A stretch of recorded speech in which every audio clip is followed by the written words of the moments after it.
I know you like the way I pop out. Let's go hit Lennox. Another week, another knockout. A different city. My partner whip a 7-4 now. He think he Wimby, but I'ma ride this shit. Yes everyone, what is going on? Welcome back to another YouTube video. Firstly, I hope you're all keeping well. And I just want to say a big thank you for all of the support on all of my social medias, whether it's on Instagram, TikTok, YouTube. I see all of your support, so thank you. I really appreciate it. We're gonna be pushing out so much more content, especially during this off season. But anyway, as you can see from my settings behind me, we're in a new location. It's only right for episode 2. We changed things up a little bit. We're actually in Cyprus, somewhere I come every single year for my off season. And the main reason for that is that I've been coming here over the last 10 to 15 years of my life, pretty much every single year. And it's gotten really serious over the last few years with my off season training. So I know all of the gyms here. I know exactly what I'm doing every single day. So it's quite comfortable. And that's the main reason I come here every single year. So I'm gonna be taking you along with me. It's one of my safe holidays. It's not like a new country where I'm figuring out new things. I've got to find new gyms, new things to do, new restaurants. I kind of know exactly what I'm doing. So it's always nice to come back, see family and things like that. But yeah, like I said, as we're in week 3, things are really gonna ramp up in intensity. I'm gonna try and show you as much as I can throughout this vlog. As always, I'm gonna change things up a little bit, not just show you my training. I'm gonna show you where I am, exactly what I'm doing, how I recover, how I rest, and how I enjoy my time off as well. So I'm gonna take you along with me and let's go.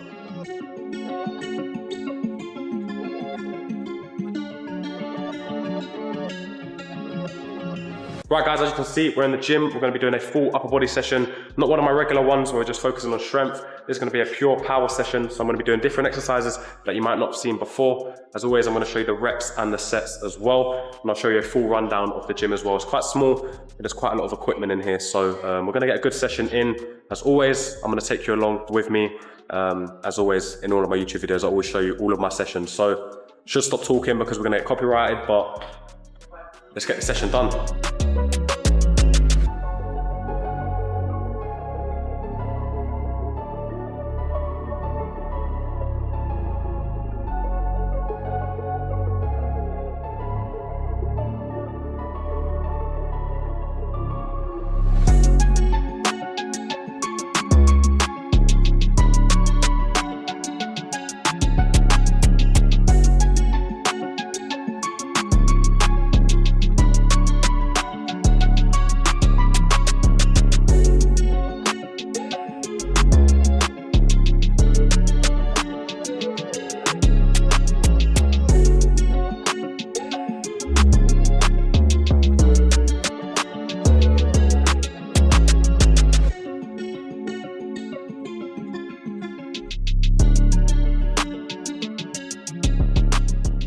So full upper body session done. A bit different today, as you saw. We weren't really increasing the weight of everything. We're just really focusing on power. Everything was really explosive. High sets, but low reps. We're going for around 4 to 6 reps, as explosive as we can at all times. This was a really intense power session. As you can see, out of breath. Kind of works your aerobic endurance as well. So yeah, goal now. I'm gonna get onto the bike and do a full long distance bike session. Again, this is just to work on our aerobic fitness and also our longevity, because we need to make sure our legs are prepared for long distance running, long distance fitness. So we want to build up the endurance in our legs again, get the legs going so they can withdraw a full 90-minute game. And as always, I'm going to put the time sets, exactly what I'm doing for you guys to copy if you want to copy them. And yeah, decent little session, decent little gym. Going to be in here after the bike session for maybe like an hour and a half. So not too long. But we definitely got it done. Might come back in the evening, but of course I'll show you that. Let's go.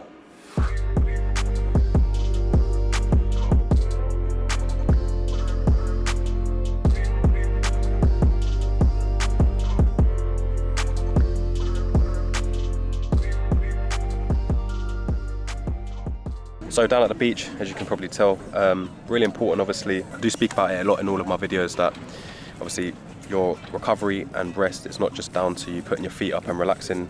Your hydration, nutrition is so important as well. So throughout this holiday I've been training really hard. I've had the occasional cheat meals and stuff. I might have the steak, the chips, or even the ice cream on an occasion on a night out. So that's important as well, obviously, for the mental side of it. And also just to switch off a little bit. But the majority of my meals, I do kind of follow the 80 to 20% rule, where 80% of your meals are really good and healthy, 20% on the side. 20% is a little bit high as well. I wouldn't say I'm 80 to 20 to be honest when I really think about it, but it's quite a common rule that people stick to. So I always guide people around that type of mark if you struggle to eat healthy all the time. But anyway, that being said, my food's getting cold. Lunch right now is, as you can see, I've been sticking with these types of foods since I've been here. You've got the potatoes here, obviously a really good carb source. I think they're grilled, as you can tell. And we have grilled chicken there too, grilled chicken thighs. Yeah, so that's the plan. Rest, recover, have this meal. Again, it's part of the recovery, and then see you when I'm back at the hotel. Right guys, so if you watched my last video, you'd know I absolutely love outdoor workouts. Whenever I get time to do outdoor workouts, I'll do it. I was literally just walking home from the beach, or back to the room I should say, and then I saw all of this.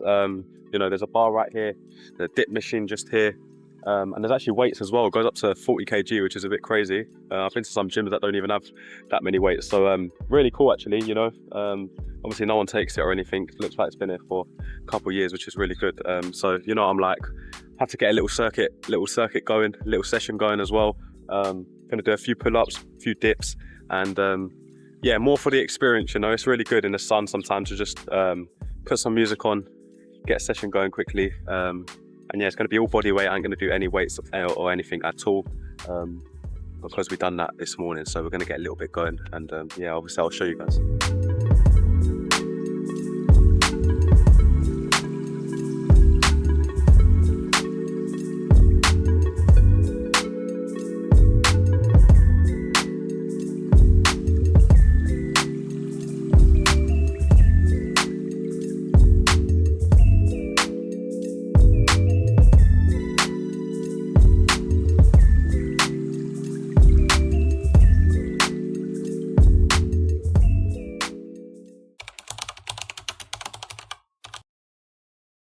Right, morning routine. I don't want to bore you guys too much, but in my last video, I know a lot of you guys were asking me what I do every single morning. And to be fair, it doesn't really change when I'm in England or whether I'm abroad. I kind of keep it the same. Obviously, I'll freshen up, brush my teeth, do all of the normal stuff, and then get a 500 milliliter bottle of water. And I'll try and finish this in around half an hour, straight after waking up.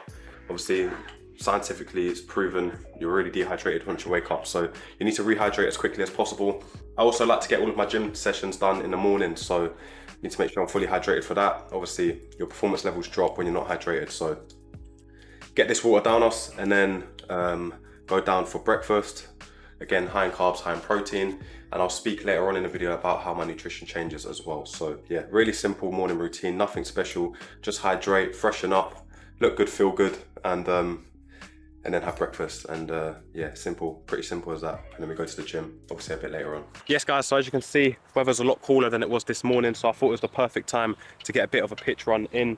I'm staying at a resort, as you guys would know, St. Raphael Resort in Limassol. And I did find this little bit of a grass pitch area, which is really good. So I'm going to be using it. We're going to do a bit of high-speed running. Obviously, I've been running on treadmills for the last 2 weeks, and I haven't been able to change direction and use any part of those muscles. So we're going to be doing a bit of change of direction, high-speed running. I'm going to keep it really short and sweet. It's probably going to be about a 10 to 15-minute run.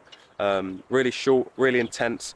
Again, hit a high speed. And of course, I always recommend that you need to be making the most out of where you're staying, especially when you're staying abroad. Now, I didn't even know there was this area that could train. So I'm going to be using this today, tomorrow, and possibly even my last day as well. So yeah, make the most out of it. I'm going to be doing a lot of change of direction on here because I have been doing a lot of interval running and long distance running on the treadmill. And as you guys saw in my other vlog in episode 1 of my off season, I couldn't do any outdoor running just because of how hot it was. It was about 45 degrees, so I needed to train somewhere with aircon, even though it didn't really help much. But yeah, like I said, we're going to be starting here. We're going to run just where the palm tree is and back, and we're going to be doing it at high speed, high tempo, just working on a change of direction, trying to be as sharp and explosive as possible. We're going to do around 10 to 12 of them with about 15 seconds rest in between. So it's not going to be too taxing on the body, but we do want to be really explosive and work on our high speed. So enough of me talking, let's get into it.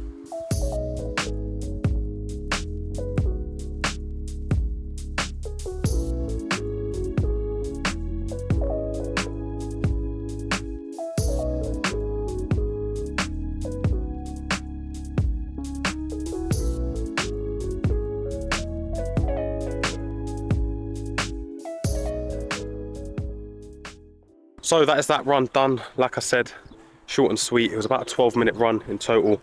We're just working on getting a lot of high-speed running in. Like I said, I've been doing a lot of treadmill running, so I literally just wanted to work on some change of direction because you can't do that on the treadmill. And also just getting the feeling of the grass again back on my legs. It's a lot different to treadmill. So yeah, it was a good run. Actually felt good, felt sharp, felt quick. Haven't got any fatigue at the moment, which was weird because I've been feeling fatigued for pretty much the whole of the off season. But yeah, like I said, goal now is to rest, recover, going out for a nice meal later on. So hopefully gonna show you guys that if I can get the camera in. Sometimes it can be a little bit different. I think these are some of the things you guys don't see, you know. Try and bring camera in places they don't really allow it, but I'll try and get the camera in, show you guys exactly what I'm eating. I do want to talk to you more in depth about my nutrition during the off season. If you guys haven't seen, I did post a TikTok on what I ate in a day, but again, short form content's a little bit harder. That's why I started doing YouTube, just to show you guys more of an in-depth view of my life, what I eat, and how I look after myself in season and off season, because it is completely different. I think if you've watched my last episode when I was in Dubai and even now,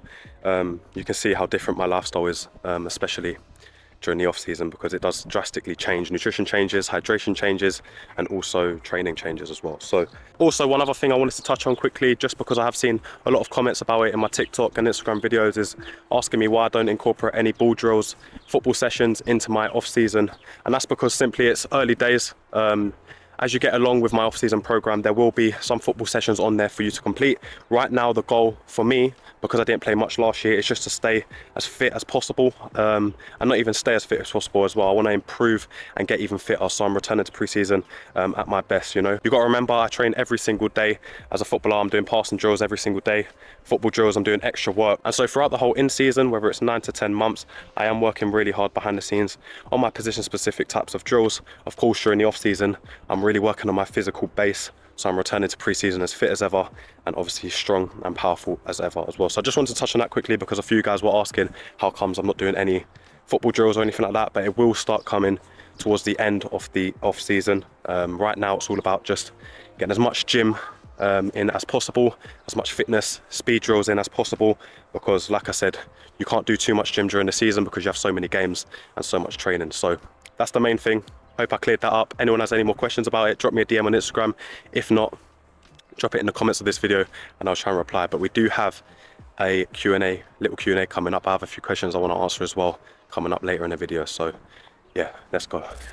So guys, like I said earlier, there are a few questions I wanted to answer, 3 in total. I'll try and keep it as quick and basic as possible. One came on YouTube, TikTok and Instagram as well. So it does prove that I do see your comments, guys. I do want to see what you guys have to say, whether it's supportive, criticism, or whatever it is. I do read most of them. So anyway, first one isn't even a question, but it does come from one of my TikTok videos. He says, why do you need to train after a long season? You're fit, so I can't see why you'd lose that much fitness before pre-season. Thought pre-season was going to get you back to full fitness, and that's what pre-season's for. If you had a bad injury, basically understands it, for example, but don't want to read the full thing. I'll put it up on the screen for you guys to see. But this is simple. The day and age that football is in nowadays, this is how football is, you know. Everybody wants to be as fit as possible. They want to go back to pre-season as fit as possible. I think 20, 30 years ago, pre-season was seen as something where, you know, everyone would enjoy their summers, they drink, go out partying, and then as soon as it gets to pre-season, that's when, all right, we get down to business, we get down to getting fit again. People would come back overweight. I think football has changed so much. You see people say it all the time, but it's completely true. People want to come back to pre-season as fit as possible, so they can perform as best as they can as well. So I think it's literally as simple as that. People want to improve as much as they can during the off season so that they return to pre-season as fit as they can. And again, it kind of does make sense and it kind of doesn't make sense, but that's just the generation that we're in with football now. Everybody wants to be the best, and it's a good thing, you know. It pushes everyone to work harder, and also it forces everyone to stay fit all year round. You know, you see some even top players, they come back overweight and then it does affect their season. So it's all good habits, there's all good reasoning behind it, but yeah, at the end of the day, I get it, 20, 30 years ago that might have been the case, but nowadays, like I said, pre-season is completely different. Everyone just maintains their fitness and of course still gets fit, because nothing like playing games 90 minutes and stuff like that. You ain't really going to be playing 90 minutes during the off season. So that is what pre-season's for. Again, more for tactical work. You might be with a new club and stuff like that, but yeah, everyone stays fit during the off season. It's just how it is. If you're somebody who goes back to pre-season and you're not fit, then again, you're probably going to be left behind. Not probably, you will be left behind in terms of the fitness runs, and people look down on you. And also, once pre-season gets rolling and games are coming quick and fast, you don't want to be that one guy who's unfit and looks like they just enjoyed their summer too much. Of course, you want to enjoy it, recover, etc. But you know, if you've been fully fit throughout the whole season, you go back to pre-season unfit, it just shows. You know, at the end of the day, it's your job. People get paid for this. You get paid all year round, so you know it's your duty to look after yourself and make sure it's all down to the individual. Some people come back fitter than others, but for me personally, I like to train all year round. One, mental health, one, physical health, and three, because I'm just that type of person. I love my fitness. I want to stay as fit as possible, and I want to improve. I love building myself into something and seeing the results. Do you know what I mean? That's just the type of person I am. Some people are different, but yeah, that's simply as simple as I can put it. You know, I could have kept it a lot simpler than that, but yeah, that's just how it is. I want to keep this as natural as possible as well, so I don't want to put too many cuts in there. Next question comes in from my recent YouTube video. He asks, I'm a 13-year-old footballer playing in Ireland, sitting 2 leagues off an academy. I see you focus a lot of the stuff off the ball, for example, mobility, gym, fitness, nutrition. I wonder if I should also focus on those things as well, or if I should just continue to focus on football. So I reckon when you're that age, 13, 14, 15, 16, you're a really young age, football is the main priority. I don't really think you need to be prioritizing gym, especially at 13 years old. Now, obviously there's a lot of younger players who watch me. So I'd say, honestly, from your age of 8 to 16, I don't think you need to really focus on gym. I think once you get past 16 years old, I think that's when your body starts to mature and you're getting into more senior type of football games and training.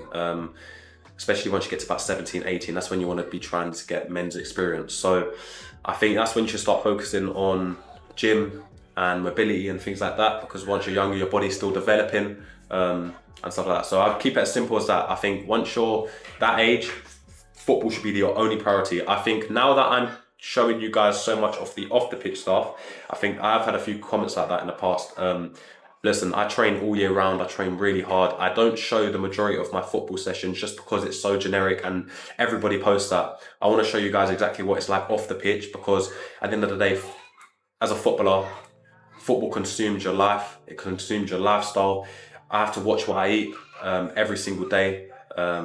You know, when it comes to snacks, I've got to get things like this, for example, peanuts. I know they're really nice, but you know what I mean? Instead of getting things like chocolate and sweets. So it's as simple as that. It consumes your life, how much sleep you get, how much water you get, how much nutrition you get. So that's as simple as I can put it. Again, I'm trying to keep it as simple as possible. I don't want to confuse you guys too much. I don't want to keep this so long-winded. But yeah, I think at that age, especially 13, just focus on your football. Of course, mobility will help. Things like that will help if you need it.